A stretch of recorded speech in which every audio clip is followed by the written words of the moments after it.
Эстер 7 дугаар бүлэг. Ингээд хаан Хаман хоёр Эстер хатантаа дарс уухаар ирлээ.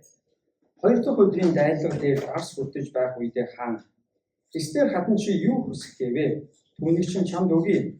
Юу гуйх гээвэ? Эзэнт хүрнийг нь талан байсан ч хамаагүй чамд өгье гэв. Эстер хатан хариулна. Хаантан минь хэрэг би таны мэлмэд тааллыг олсон бол хүсэлтийн минь дагуу амийг минь гуйлтын минь дагуу ард түмнийг минь аварч хайрлана. Учир нь намайг бас миний ард түмнийг хөнөөн устгаж алж хороо хүс тэмдэрхэд наймаалцсан байна. Биднийг зарц шивгчин болгон наймаалцсан бол энэ нь хаант төвөг удах зүйл биш тул би дөөгүй байх байсан. Тэгэхэд агшаа Яршам хаан Эстер хатнаас хэн гээч нь ийм хэрэг зүглэн үлдээвэ? Хаан байна хэмээн асуулаа. Эстер хариулна. Тэр өштөн дайсан бол энэ хорон санаад Хамаан билээ гэсэн. Хамаан хаан хатан хоёроос айж бадмагтав. Тэгэхэд хаан уурлан хэлэгнэж дарс дайлга дээрээс гарч ордны цэцэрлэгт очлоо. Өөрийнх нь хаан хөнөөхөр шийдсэнийг Хамаан мэдээд Эстер хатнаас амь гоохаар үлдэв.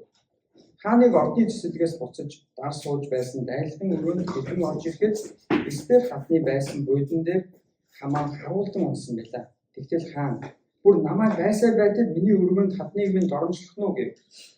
Хааны амнаас энэ үг гармагц хүмүүс Хамааны нүрийг бүтлээ. Хаан хүчтэй тайвнуудын нэг болох Харвонаа хааны амийг аврах мэдээ хүргэсэн Мордехайг дүүжлэхэд Хамаан 50 тохоо өндөр дүүжлүүдийг гэрийнхээ хажууд босгуулсан байна лээ гэжээ. Тэгтэл хаан түүндээ өөрийг нь дүүжил гэж тушаав. Тэд энэхүү Мордехайг дүүжлэх гэж байсан дүүжлүүдээр Хамааныг дүүжлэв. Ингээд хааны уур гэдэг намжжээ. За 7 дугаар бүлгийн өмнөх бүлэг дээр юу болсныг жоохон сануулах юм. За өмнөх бүлэг дээр хааны аминд хүрэх гэсэн хувилдааныг илрүүлсэн байсныг нь Мордехай илрүүлсэн байсныг нь хаан мэдэж аваад тэгвэл Мордехай ийм гавьяатай үйлс хийсэн хүнийг яаж шагнасан бэ? Ямар зэрэг цол олгосон бэ гэж асуусан. Тэгтэн юу ч ямар ч зүйл хийгээгүй гэсэн байсан.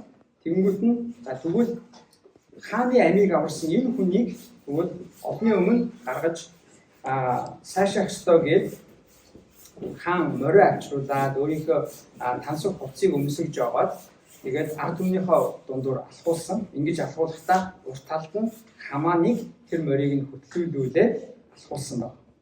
За тэгээд энэ явдлын дараа мэдээж Хамаан бол Мордехайг зүүцэж явж байгаа шүү дээ, тийм. Яаж би Мордехайг устгарчих уу гэдэг тэр хорсол явсаар байгаад Мордехай яс үндэсний тэр чигээр нь хороо гэсэн хүсэлд аваатсан тэрүүгээрээ хаанаар Иудачуудыг тэр чигээр нь устгуулах зарлиг гаргуулж чадсан. Тэрнийхээ араас зүтгэж яваа хүн.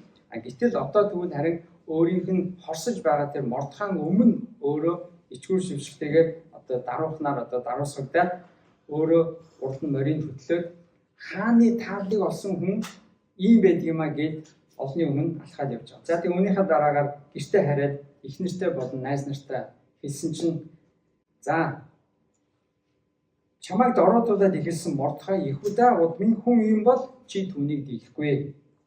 Түүний төлөө чи унаж дороотох арцаагүй гэж хэлүүлж байгаа. За энэ үг нь бол маш ортой. Энэ үйл явдал одоо энэ бүлэг дээр биелж байгаа. За тэгээд эхний нэг удаа Эстер Хамаан хоёрыг дарс дайлганд өрсөн. Тэнгүүтээ тэрэн дээр бол яг юу хүсэж байгаа хэлээгүй. Тэгээд за дараагийн удаа би дахиад үрье гэсэн. Тэгээ одоо энэ 2 дугаар бүлэг дээр болохоор яг одоо Эстер хатан хааныг үрээд хэлж байгаа. Тэгээд нөгөө хаан Эстер юу гоох гээд ингээд дахин юмаа хэлэхгүй тэгсэн мөртөө уриал тэгсэн мөртөө энэ сайхан дайлга зохион байгуулалт хийгээд байгаа юм бэ гэдгийг хэлсэн ядан хүлээж ирсэн учраас шууд энэ 7 дугаар бүлэг дээр хаан шууд асууж байгаа. За Эстер чи юу хүсэж байгаа юм бэ?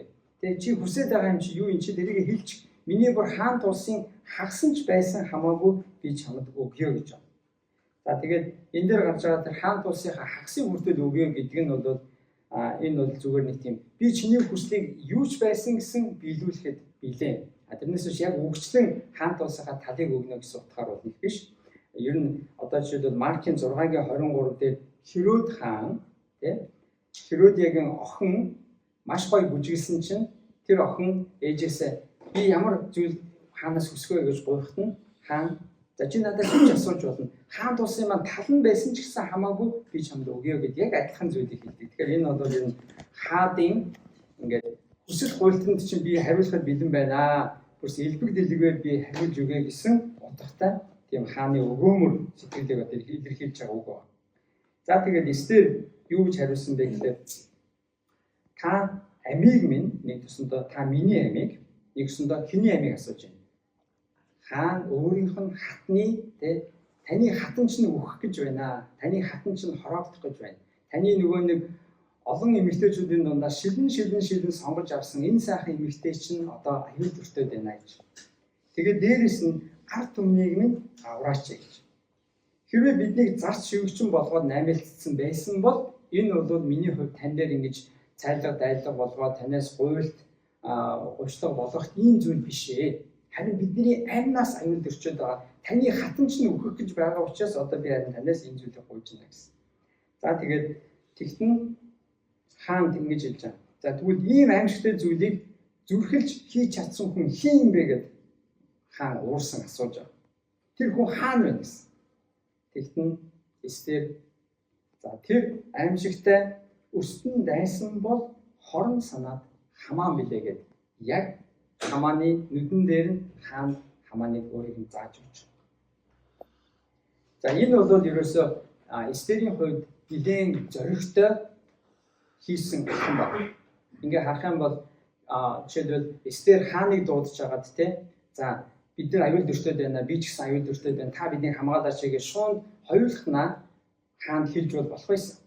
Гэтэл харин яг Хамааныг өөрийг авчирж байгаа. Тэгээд хааныг авчирж байгаа. Бүр яг буруулахнаа байж захта за яг биднийг хөнөөхөд байгаа тэр дайсан бол энэ гээд яг Хамааныг бүр нүдэн дээр нь хааны өмнө хэлж өгч байгаа. Тэгэхээр энэ бол Эстерийн хувьд маш зоригтой шийдэмгий ам ирсэн алхам хийж байгаа. Энэ үйл явдлантай өөрийнх нь төлөвлөснөөр явахгүй байж болно шүү дээ. Ямар нэгэн байдлаар Хамаан өөрийгөө зөвтгөөд үгүй би тэгээгүй ч гэдэг юм эсвэл Эстерийг буцаагаад буруутгаад Эстер өөрийнхөө амнасыг аюул дүртэх байдал орж мэдэн шүү дээ. Гэтэл ерөөсөө Эстер бол маш зоригтойгоор маш шулуухнаар энэ алхмыг хийсэн байна. Тэгээ яаж тэгвэл Эстер ийм зоригтойгоор хааныг авчирж агаад нөгөө дайсныхаа нүдэн дээр нь хааны өмнө яг өөртөө шууд ингэж хэлж чадсан болоо гэдэг асуулт гарч иж байна. Тэгвэл цөмөрөө өмнөх бүлгүүд рүү бас харах хэрэгтэй. 4-р бүлгийн 15 руу очие. Тэнд Хамаан Иудачуудыг устгуулах залиг хаанаа гаргуулад бүгжөөр нь хамгаалуулсныхаа дараагаар Мордехай Эстер загтал бичсэн байна. Тэгээд тэрний дараа Мордехай Эстер нэгэн зүйлийг хэлсэн. 15 дугаар эшлэл дээр ингэж байна.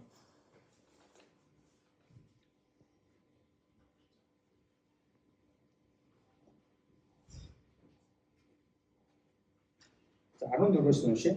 Хэрв чи энэ үед чимээгүй байвал Иудачуудад өөр газраас аврал чөлөөлөлд ирж харин чи болон чиний эцгийн гэрийнхэн сүрнэ. Хатны байр суурьнд хүрсэн чинь энэ цаг үеийн төлөөч юм билүү хэн мэдэхгүй гэв. За энэ дээр Мордехай маш чухал зүйлийг хэлж байгаа. Чи хатан болсон чинь зүгээр л нэг сайхандаа гоо үзэсгэлэнтэй чилэгдээ сонгогдоод чи нэг тэнд нэг жаргахын тулд тэ хааны хатан гэдэг нэг өргөмжлөл аваад тэнд нэг сайхан жаргахын тулд бишээ. Харин онцгой цагийн төлөө яг энэ мөчийн төлөө Бурхан чамайг энэ байр суурин дээр тавьсан юм биш үү? Яаж мэдлээ гэж зориг өгч байгаа. Чи зүгээр л нэг сонгогдоогүй. Зүгээр л нэг чи Иуда энэ харийн нутагт байхдаа тэ энэ олон эмэгтэйчүүдийн дундаа сонгогдсон тэгээд хааны хатан болохдоо чи зүгээр зориггүйгээр хоосон ямар ч утга учиргүйгээр сонгогдоогүй юм шүү гэдгийг хэлж байгаа. Магадгүй Бурхан яг энэ мөчийн төлөө ийм үйл явдал болно гэдгийг мэдчихсэн учраас чамаа энэ байр суурин дээр тавьсан юм биш үү гэдэг зүйлийг хэлж өгсөн. Тэгэхдээ яг одоо эндээс Эстер зориг авч байгаа. Нэрээ магадгүй Бурхан намайг яг энэ байр суурин дээр яг энэ мөчийн төлөө энэ цаг үеийн төлөө түүхэн энэ цаг хугацаанд яг л энэ онцгой боломжийн төлөө намайг тавьсан байж магадгүй юм гээд тэгээд одоо цааш нь 16-аас ингэж хэлж байгаа. За тэгвэл Мордехайд ингэж хэлээрэй. явж Шушаад байгаа Юдаачуудыг бүгдийг нь цуглуулан миний төлөө мацаг барьж 3 хоногийн турш өдөр шөнөгүй юу ч буйд юу ч буу. Би бас шивгчэнгүүдтэйгээ энэхүү мацаг барих болно. Үүний дараа хуулийн дагуу биш ч гэсэн би хаанд бараалхана. Хэрэг би үхэх ёстой бол үхье гэв. Ингээд Мордехай явж өөрт нь Эстерийн тушаасан бүхнийг ёсоор гүйцэтгэжээ гэж.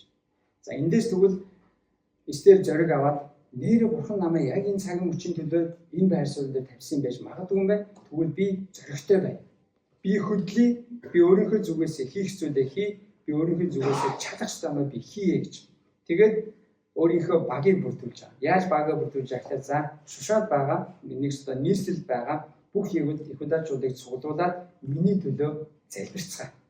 Бурхан надад мэрэгүү ухаан өгөхийн төлөө, бурхан надад зориг өгөхийн төлөө, бурхан надад боломжийг өгөхийн төлөө, бурхан намайг яаж л ашигламаар байна. Тэр бүхний бурхан үр таалга нээхийн төлөө миний араас миний төлөө залбир гэж хэлж байгаа. Тэгээд бүр залбирахтаа мацаг барин залбир гэж. Яг өөрийнхөө арт талаа бэлдэж. Тэгээд зориг орсон Эстер юу гэж хэлж байвал би үүний төлөө тэгвэл явъя. Би үхсэн ч хамаагүй. Үхэх ёстой бол би үхье. Тэ? Би хааны уг нь бол би энэ зүйлийн төлөө асууж би хаан дээр орох ёстой хүн бол биш. Энэ бол хуулийн дагуу биш гэдгийг би мэдэж байна. Гэхдээ би хууль надад хамаагүй. Би бурхан намайг магадгүй энэ зорилгын төлөө яг энэ цаг мөчийн төлөө тавьсан ч юм билүү гэж зориг ороод одоо яг түүнийхээ төлөө өөрийнхөө зоригтой алхмыг хийх гэж. Тэгээд за би өөрийнхөө амийг тэгвэл эрсдүүлэн байж би өхүүлж үхий хамаагүй. Би бурхны зорилгын төлөө явъя гэж.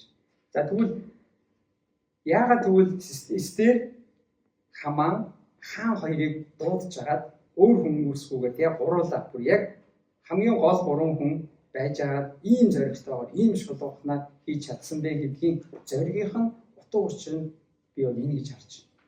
Бурхны зорилгыг Эстер харсан учраас бурхан яг энэ мөчийн төлөө намайг тавьсан юм байна. Магадгүй би хөдлөх ёстой. Бурхан намайг яг юмны төлөө энэ байр суурин дээр энэ хатан гэдэг энэ онцгой байр суурин дээр тавьсан юм байна. Тийм учраас би хөдлөе, би явъя, би зоригтой бай гэж.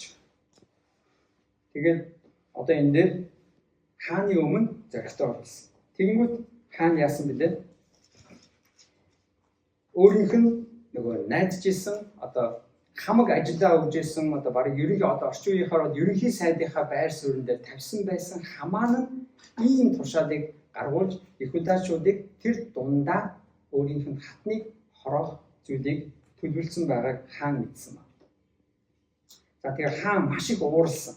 Тэгээ ууралсандаа тэр хаан тэр дар сууж исэн өрөөнөөсөө гараад ирсэн. За тэгээ энэ хооронд хаан яасан бол гэж бодож байна. Хаан мэдээж маш их ууралсан гэхдээ бас их харуулсан болов гэж би бодож байна. Өөрийнх нь хамгийн найдварыг тавьж исэн хариуцлагатай гэж бодож исэн улс орны ажил үүргийг урагшлуулна гэж бодож исэн хүн маань ийм хорон төлөвлөгөөтэй өөрийнх нь хатныг нь хороох гэж байгаа. Тэгээд бүр тэр хатных нь улс үндэснийг, яс үндэснийг нь тэр чигээр нь хороохоор төлөвлөж байгааг мэдээд хаан маш их уурсан. Тэгээд хаан эргээд өрөөндөө орж ирсэн. Нилээ уурсчаад гэхдээ бас эндээс бас нэг хаан яг тэр үедээ тэр бие бариад ч юм уу магадгүй тэр арай нэг гарч яах вэ гэдгээ бодоод нэг уураа арай нэг дарж агаад эргээд ороод ирсэн чинь харин нөгөө Хаман Эстерийн сууж исэн буудан дээр нь унчихсан байсан. Уг нь бол Эстерээс ам гоох гэж одоо өмнө нь сүгдөөд өөрөөс нь одоо тэгж байгаа. Тэгтэл харин хаан болохоор тэр юу гэж харсан бэ гэхээр өөрийнх нь хатныг нь өөрийг нь дайжахт нь өөрийнх нь нүдэн дээр нь доромжлох гэж байна гэж ойлгосон. Тийм учраас хаан бүр уурсаад чи бүр миний нүдэн дээр намайг байхад хүртэл миний хатныг доромжлох нь гэд тэгээд чангаар хашгирахад тэнд байсан албатууд нь сонсоод шууд орж ирээд тэр нүрийг нь толгойг нь бүтээсэн баг. Тэгээд түүнийг авч яваад түүнийг өөрийнх нь бэлдсэн өөрийнхөө багтээ өөртөө бэлдээгүй харин Мордехайд бэлдсэн тэр 50 тохоо өндөр дүүслэр дээр Хаманыг дүүжилж байгаа. Тэгээд энэ дээр их харамсалтай нь Мордехайг уг нь дүүжлэнэ гэж Мордехайд бэлдсэн зүйл дээр өөрөө бүдэрж унаад өөрөө тэрэн дээрээ дүүжлүүлж байгаа нь үнэхээр харамсалтай. Тэгэхээр эндээс би нэг хоёр зүйлийг яг энэ түүхээс онцлмоор байна. Нэгдүгээрт нь Эстерийн тухайд Эстер Бурхны өгсөн дуудлагад зоригтой байна. Тийм учраас би та бүхний бас хэрвээ Бурхан танд ямар нэгэн дуудлага өгсөн бол түүнд тууштай, зоригтой, өөрийнхөө чадах зүйлийг өөрийнхөө зүгээс мэдэх бүхнээ хийх хэрэгтэй. Яг Эстер шиг. Эстер за Бурхан надад энэ байр суурийг яг энэ цаг мөчийн төлөө, энэ үндэсний төлөө, энэ үндэслийг аврахын төлөө надад энэ онцгой байр суурийг боломжийг цаг мөчийг өгсөн байна. Тийм учраас би хөдлөе, би явъя, би босъё гэж. Тэгвэл яг бид нар бас өөрсдийнхөө амьдралд бас Бурхны өгсөн дуудлагад зоригтой байх хэрэгтэй. Гэхдээ зоригтой байх гэдэг нь хүчээр булгуу тэ хүчирхийллээр зоригтой байна гэсэн үг биш. Харин бол ухаанаар, хүчээр, мэрэгэн ухаанаар зоригтой байх гэж. Эстер энэ дээр маш ухаалгаар ажиллаж байгаа. Хүчээр юм хийгээгүй, хүчээр ингэж янз бүрийн юмнуудыг зохион байгуулах. Зүгээр төвчээр тэгээд ихтэй нэг алхам хийгээд дараа нь хоёр алхмаа хийгээд тэрэн дээр хааныг авчираад тэгээд бүх зүйлийг шууд Хамааны нүдэн дээр нь шууд зоригтойгоор хийж байгаа. Энэ бол бас л Эстерээс гарч байгаа эмэгтэй хүнээс өөрийнх нь болон үндэснийх нь эсрэг болсон хүний эсрэг эмэгтэй хүнээс ийм зориг гарна гэдэг бол их л маш том зориг байна. Тэгэхээр бид нар эндээс юу суралцах вэ гэвэл Бурхны өгсөн дуудлага бид нар зоригтой байх хэрэгтэй. Гэхдээ зоригтой байна гэдэг нь булгуу тэнийг хүчээр биш харин ухаанаар, төвчээрээ Бурхны цагт Бурхны ажлыг зөв хийх хэрэгтэй гэсэн. Хоёрдугаарт нь Мордхайн тухайд эндээс бас бид нар хармаар юм байгаа. Мордхайгийн Мордхайн уучлаарай би Хамааны тухай гэж байна. Хамаан энэ бүх хувилдаан энэ бүх Иудачуудыг тэр чигээр нь устгая гэдэг төлөвлөгөөн явсаар гад хаанаас эхэлсэн бэ гэвэл ерөөсөө өөрийгөө өргөмжлүүлэх гэсэн өөрийгөө би дээдлүүлээ энэ хүмүүсийн бүх хүмүүсийн өмнө би бараг хааны зэрэгт аваачиж өргөмжлүүлээ гэсэн хүслээс нь тэр бардамналаас нь гарсан. Тэгэхээр тэр бардамнал нь өссөөр байгаа. Тэр нь замдаа өөрийг нь эсэргүүцэж байгаа, өөрийг нь хүндлэхгүй байгаа хүнийг хорсоод тэр хорсон цаашаа буцалсаар байгаад томроод өгөө би чамайг устгах нь намайг хүндлэхгүй байгаа хүнийг би яагийг үзүүлж өгьегээд өөрийг нь устгахыг тэр ч байтаа би чиний ард байгаа үндэсний чинь тэр чигээр нь устгахыг гэдэг төлөвлөгөөр авчихсан. Тэгэхээр энэ бүхэн маань бардамналаас үүссэн. Бардамнал. Тэгэхээр Библиэр бардамналын эсрэг, бардамналыг анхааруул сануулсан ишлэл маш олон байна. Бардамналын өмнө сүрэл явдаг. Бурхан даруухан хүнийг өргөмжилдэг, харин бардам хүнийг буулгадаг гэдэг ишлэл маш олон байна. Тэгээ би зөвхөн сургаалт үг номоос хэдийн ишлэлийн татъя. Хамаанд өөрт нь болсон явдаг энэ сургаалт үгийн 26-гийн 26 27 дугаар ишлэл яг дүрсэлж байгаа. Хорсол зүхлээ заль мэхээр халахлавч хар буруу санаа нь чуулганд ил болно. Өрөөлд угсан нүхэндээ өөрөө өнхөрч унах. Өөдөө шидсэн чулуу өөрийн толгойгээр буу. За яг энэ зүйл Хамаанд болсон. Тэр хорсол атаархал бардамналдаа шатсан тэр төлөвлөгөөнд явсаар байгаад өөрийнхөө ухсан нүхэндээ Хамаан өөрөө ухаж байгаа. Өөдөө шидсэн чулуу өөрийнх нь толгойд бууж. Сургаалт үгийн 11-ийн 2 дээр ийм үг болсон. Бардам занг ичгүүр дагалнаа. 16-гийн 5 дээр бардам хүн яагаад жигшүүртэй. 16-гийн 18 дээр бутрахын өмнө бардамнал. 18-ийн 12 дээр сүрэл мөхлийн өмнө бардам зан. Тэгээ Библиэлд ерөөсө бардам зангийн эсрэг анхааруул сануулсан маш олон ишлэл байна. Тэгээ хүн ер нь итгэдэгч бай, итгэдэггүйч бай бардам зантай байхад ер нь бол их л эвгүй байдаг. Тэгээ би янз бүрийн уралдаан тэмцээнүүдийг ажиглаж байхад тэмцээн болохоос өмнө би ялнаа, би үзүүлээд өгнө гэдэг хүмүүс ихэвчлэн ялагддаг зүйлийг би хардаг. Харин даруухан тэмцээндээ би чадхаагаа хийнэ гэдэг хүмүүс харин ялаад гараад ирдэг.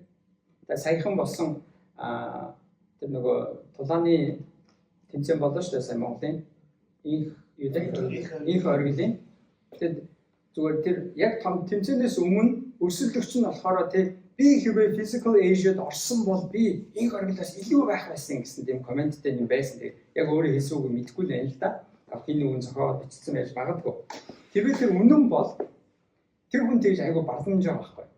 Би чамаас бол илүү байх байсан. Би тэр шоун дээрээс үзүүлээд өгөх байсан гэд. Тэгээд би чамааг бол ялнаа, би чамааг дийлдэ чи бол юу ч гişээ гэж байгаа. Тэгээд тэмцээн боллоо. Харин тэмцээн дээр ялагдчихаа. Миний зүгээр би бол нэг үг үзээгүй л дээ. Гэхдээ харснаар тэнд инх оргил би ялна, би үзүүлээд өгнө гэдэг нэг тийм айхтар ашгал зорилоо өөрийгөө сагсагнуулаад ингээд исэн зүйл би бол хараагүй. Тэ? Зүгээр л би тэмцээнтэй бэлтгэлээ хийсэн, би шоуны үеэр 4 цаг өдөр болгон би бэлтгэлээ хийсэн гэдэг зүйлийг сонсч байсан. Тэрнээс би ялна, миний ялхыг хараарай гэдэг ингээд гэж өнгөрөөд байгаас коммент би уншаагүй.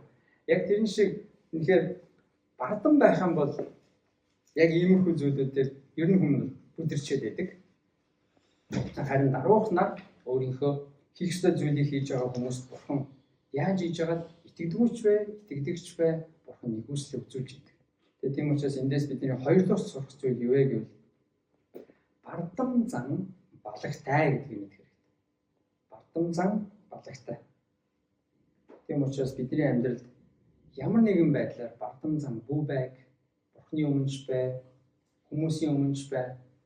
Ялангуяа баг залуу хүмүүсийн өмнө ч юм уу те өөрсөөсөө туршлага багтаа ч юм уу эсвэл өөрийнх нь одоо хэмжээний биш нас хүрсэн хүрээгүй ч юм уу тийм байсан хүмүүсийн өмнө ч хүртэл бардам зан гаргаж ерөөсөө болохгүй. Яагаад гэвэл бардам зан бол балагтай. Бардам зан заавал биднийг тэр нөхөн дунгаан бардам зан бидний өөдөө шийдсэн чулууг өөрийн манд толгой дээр буулгана. Тийм учраас цөмөр эндээс хоёр зүйлийг суръя. Эхнийх нь бурхны өгсөн дуудлагад зоригтой бай. Зоригтой байхдаа ухаалаг бай. Төвчээртэй бай. Тэгээд эзний арга зам, эзний цагийг бас хүлээн. Хоёрдугаарт нь бардам зан балагтай. Тэгээд энэ үйл явдал маань цаашаа үргэлжлэнэ. Тэгээд энэ бас нэг бурхны зүгээс хэрвээ харах юм бол сүнслэг талаас нь харах юм бол энд залбирлын хариуд бурхан яаж хариулж байгааг бид нар харна. Бурхан залбирал хариуллаа гэдэг өгүүлбэр бурхан байхгүй гэж хэлсэн шүү дээ. Энэ номонд бурхан гэдэг үг ерөөсөө ороогүй. Зүгээр л үйл явдлууд өрнөд байгаа. Гэхдээ энэ бүхний цаана дандаа бурхан ажиллаад байгаа. Тэгэхээр бурхан залбиралд нөгөө нэг Эстер өөрийнхөө ард талыг бүрдүүлээ миний төлөө залбираарай, бацуугаарай гэсэн зүйл маань одоо ингээд эхнээсээ хариулагдаад эхэлж байгаа. Нөгөө гол дайсан нь унсан одоо энэ зогсохгүй цаашаа үргэлжлээд үндэстэн нь тэр чигээр аврагдана. Үндэстэн нь аврагдахтаа бүр нөхцөл байдал нь эсэргээрээ тэдний сайн тал руугаа эргэж дуусна. Гэхдээ энэ бол дараагийн хоёр бүлэг дээр гарах зүйл байна. Тэгэхээр эндээс бас харах юм бол бурхан бидний залбирал бас хариулдаг юм шүү гэдгийг бид нар энд шууд бас сануулад байгаа. Тийм учраас бүгдээрээ залбиралдаа тууштай, зоригтой бай. Бас эзний цаг болоход эзнээс гойсон зүйлээ бид нар авнаа. Эзэн өршөөд нэгүслээр хариулнаа. За тэгээ бүгдээрээ саяны хоёр зүйлээс санаад хамтдаа залбирая. Бурхны өгсөн дуудлагад зоригтой бай. Хоёрдугаарт нь бардам зан балагтай.